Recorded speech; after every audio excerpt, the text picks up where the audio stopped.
जो हार को तलवार की नोक पर रखे वो राजपूत, जो मिट्टी की नाव लेकर समुद्र से शर्त लगाए वो राजपूत, जिसका सर कट जाए और धड़ दुश्मन से लड़ता रहे वो राजपूत, वो राजपूत। इसी वीरता, इसी शौर्य के लिए हमेशा से जाने जाते हैं क्षत्रिय कुल के भारत के राजपूत वीर योद्धा। लेकिन आज मैं आप सभी लोगों के बीच द अनसंग वॉरियर्स में वो कहानी लेकर आया हूं जिसमें एक राजपूत वीर योद्धा सिर्फ बल से ही नहीं बल्कि बुद्धि से भी महान बना। जय श्री राम, जय श्री कृष्ण। नमस्कार, मेरा नाम है युवराज सिंह ठाकुर और मैं आप सभी लोगों को वेलकम कर रहा हूं आपके अपने यूट्यूब चैनल युवराज सिंह ठाकुर में। दोस्तों, आज आप सभी लोगों के बीच एक इतनी इंपॉर्टेंट कहानी अनसंग वॉरियर्स के मैं लेकर आया हूं जिसने इतिहास में राजपूतों की छवि को पूरी तरह से बदल दिया। राजपूत इतिहास में जाने जाते हैं अपने बल के लिए, लेकिन कभी भी अपनी बुद्धि के लिए नहीं जाने गए। लेकिन आज जो ये कहानी है बीकानेर के पृथ्वीराज सिंह राठौड़ की। एक वो शख्स जिसने अपनी बुद्धि से अकबर को परास्त कर दिया। बल से तो अकबर को परास्त महाराणा प्रताप कर ही चुके हैं, लेकिन बुद्धि से अकबर को परास्त करा पृथ्वीराज सिंह राठौर ने। आखिर ऐसा हुआ क्या? महाराणा प्रताप मां भारती के वो वीर सपूत जिन्होंने अपना पूरा जीवन मातृभूमि को समर्पित कर दिया। हल्दी घाटी के युद्ध में कुछ अपनों की ही गद्दारी की वजह से महाराणा प्रताप को दर दर भटकने के लिए जंगलों में जाना पड़ा, लेकिन उस वीर महान योद्धा का स्वाभिमान कभी नहीं डोला। उनके मंत्रियों ने उनसे कहा भी कि महाराणा, अब हम युद्ध की स्थिति में नहीं हैं, अब हमें अकबर से संधि कर लेनी चाहिए, लेकिन उस महान योद्धा का स्वाभिमान नहीं डोला। लेकिन कहते हैं ना कि पिता का जो मोह होता है वो मोह कहीं ना कहीं आपको झुका ही देता है। और आखिर बेटे के ही मोह ने दुनिया के महानतम योद्धाओं में से एक, या यूं कहूं कि सबसे महानतम, सबसे बहादुर और उस समय के ही नहीं आज तक के सबसे दानिशमंद योद्धा महाराणा प्रताप का सिर भी जो है वो झुकने पर मजबूर कर दिया। अमर सिंह के हाथ से जब कुत्ता घास की रोटी लेकर चला गया तो महाराणा प्रताप ने यही सोचा कि आखिर मैंने पूरा जीवन इस मातृभूमि के लिए लगा दिया और आज मेरे बेटे को खाने तक के लिए रोटी नहीं मिल रही है। आखिर क्या करूं मैं? एक पिता जो है, एक राजा से एक पिता, एक वीर योद्धा से एक पिता जीत गया। महाराणा प्रताप से उनके अंदर का एक पिता जीत गया और उन्होंने अकबर को एक पत्र लिख दिया। उस पत्र में उन्होंने अकबर को क्या लिखा कि अकबर, तुम चाहते हो कि मैं महाराणा प्रताप मान लूँ कि तुम पूरे भारत के राजा हो। आज मैंने मान लिया कि तुम पूरे के पूरे भारत के राजा हो और मैं अब इस युद्ध को नहीं चाहता, मैं शांति चाहता हूँ। तुम भी शांति से रहो और हमें भी शांति से रहने दो। जब ये पत्र दिल्ली दरबार में पहुंचा तो इस पत्र ने दिल्ली दरबार में तहलका मचा दिया। ऐसा लग रहा था जैसे कि आज सूरज जो है वो शीतल हो चुका है। अकबर को भरोसा ही नहीं हो रहा था कि आखिर वो पत्र में पढ़ क्या रहा है। लेकिन उस धूर्त अकबर ने वहां पर भी सोचा, अकबर हंस कर पागल हो गया। अकबर को ऐसा लगा कि आज तो मेरे पिंजरे में शेर कैद हो गया। लेकिन अकबर जो था वो इतना ज्यादा धूर्त था कि इस हार को वो चाहता था कि पूरे के पूरे हिंदुस्तान में वो डंका बजाकर बता दे।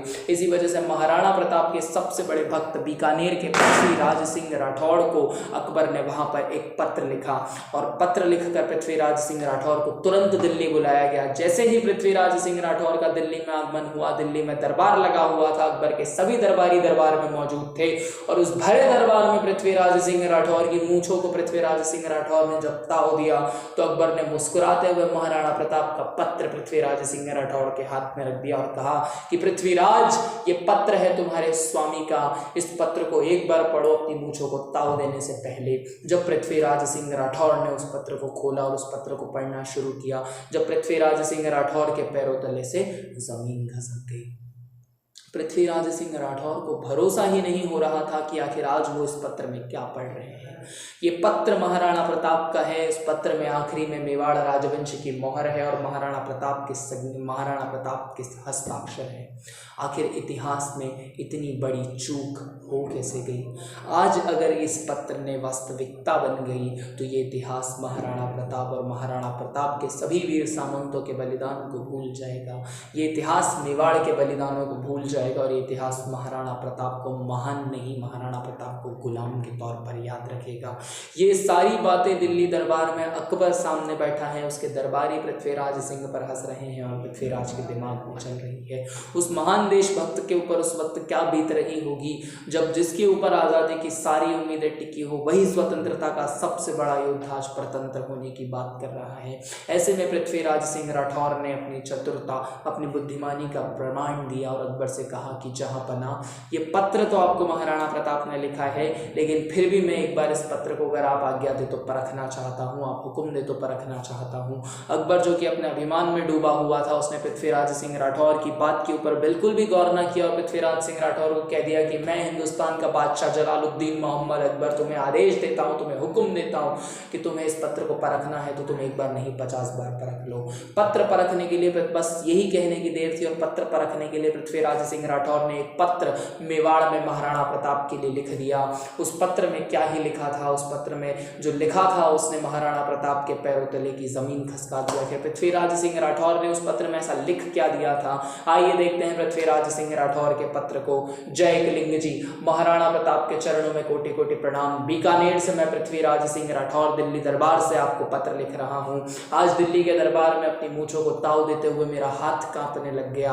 आज तो सिर्फ इस पृथ्वीराज का हाथ कांपा है महाराणा, लेकिन आपने जो किया है उसके बाद तो शायद सारे ही राजपूतों की तो मुझे ही मुंद जाएंगी। मुझे एक चीज समझ में नहीं आ रही है कि जो हिंदवा सूरज, जो शेर को की तरह दहाड़ने वाले महाराणा प्रताप थे, आखिर वो आजादी का सूरज बादल की ओट में खोया तो खो कैसे गया। जिस शेर के आगे किसी की टिकने की हिम्मत नहीं थी, आज वो शेर जो है एक कुत्ते के आगे अपना सिर कैसे झुका रहा है। मदमस्त हाथी जिसकी चाल के ऊपर पूरी की पूरी दुनिया दीवानी थी, आखिर वो मदमस्त हाथी अब कैसे पिंजरे में आकर रहेगा। वो शेर जिसके अंदर, जिसकी रगों का खून हर वक्त आज़ादी के लिए उबाल लेता था, आखिर वो शेर सोने के पिंजरे में आने के लिए कैसे मान गया। पिंजरा तो पिंजरा होता है ना महाराणा, वो पिंजरा लोहे का हो या वो पिंजरा सोने का हो। आखिर वो कौन सी बात हो गई जिसने मेवाड़ के राणा को, जिसने भारत माँ के सपूत को, जिसने माँ भारती की ताकत को एक पिंजरे में ला करके बंद कर दिया। मुझे एक चीज महाराणा प्रताप सिर्फ एक बार को ये बता दीजिए कि इस धूर्त अकबर ने मुझे ये पत्र मेरे हाथ में दिया है और इस पत्र में इसने लिखा है कि महाराणा प्रताप ने जो है अपना शीश अकबर के आगे झुका लिया। जो शीश आज तक एकलिंगनाथ जी के अलावा किसी और के आगे नहीं झुका, आखिर वो शीश इस घमंडी अकबर के आगे झुका तो झुका कैसे।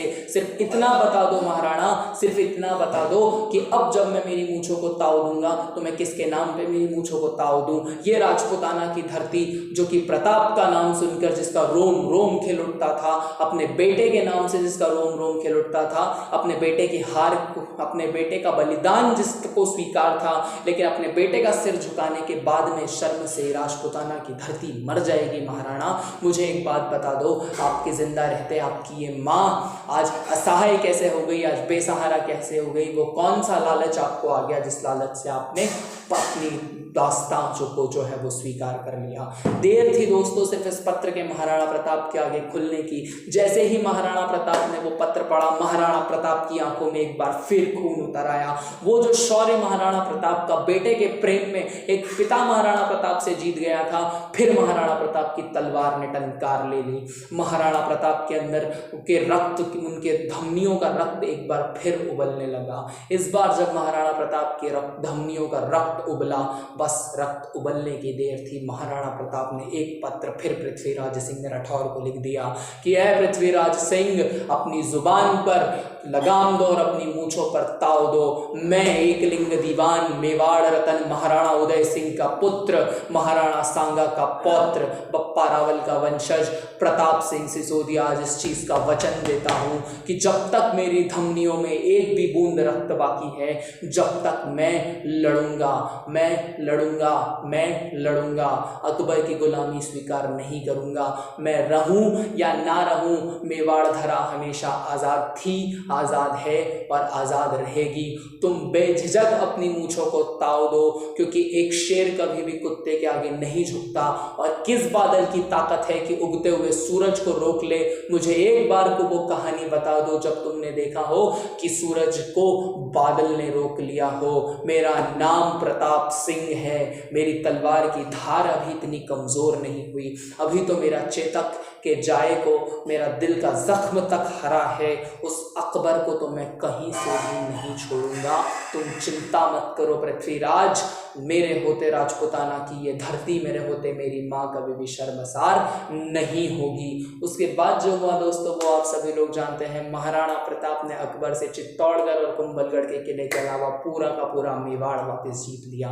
तो इस कहानी को सुनाने का मेरा सबसे मेन इंटेंशन आप सभी लोगों को यही था कि पृथ्वीराज सिंह राठौर राठौर ने एक बहुत ही पुरानी धारणा को यहाँ पर जो है वो ख़त्म किया। लोगों का मानना था कि राजपूत जो है वो सिर्फ बलवान होते हैं, बुद्धिमान नहीं होते हैं, पर पृथ्वीराज सिंह राठौर ने अपनी बुद्धि से अकबर को यहाँ पर परास्त किया, महाराणा प्रताप को उनका खोया हुआ बल याद दिलाया। देखिए, इस कहानी में मेरा इंटेंशन कहीं से भी ये नहीं है मैं महाराणा प्रताप का अपमान करना चाहता हूँ। मैं महाराणा प्रताप का बहुत सम्मान करता हूँ और मैं महाराणा प्रताप का बहुत ही बड़ा भक्त भी हूँ।